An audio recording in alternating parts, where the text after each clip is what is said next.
Aminado naman po si Pangulo Noynoy Aquino na malaking hamon para sa gobyerno ang pagbawon mula sa hagupit ng bagyong Yolanda. Libo-libong pamilya ang kinakailangang pakainin ng pamahalaan at tulungang makatayo muli sa kanilang sariling mga paa. Narito po ang report.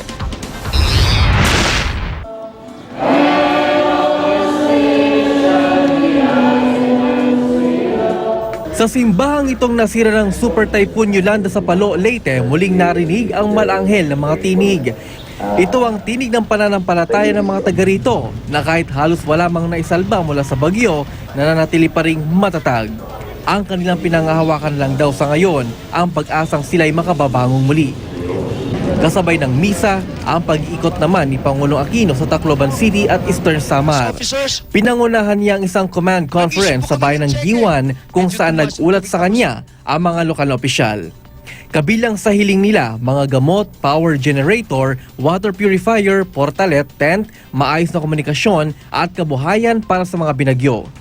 At sa gitna ng mga batikos laban sa kanyang administrasyon dahil mabagal umano nitong pagtugon sa kalamidad, tiniyak ng Pangulo.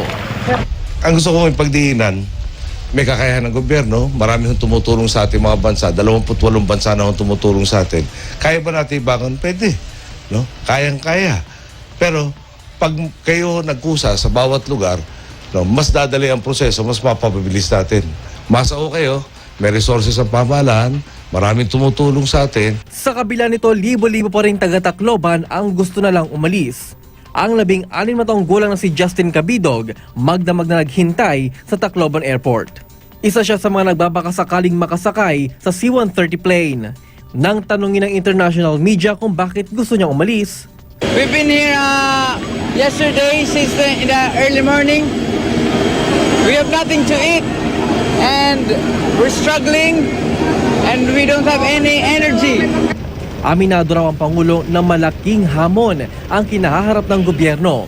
Halos 1.5 milyong tao kasi ang apektado ng bagyong Yolanda.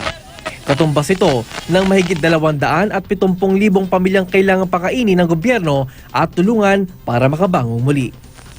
Haji Rieta, GMA News.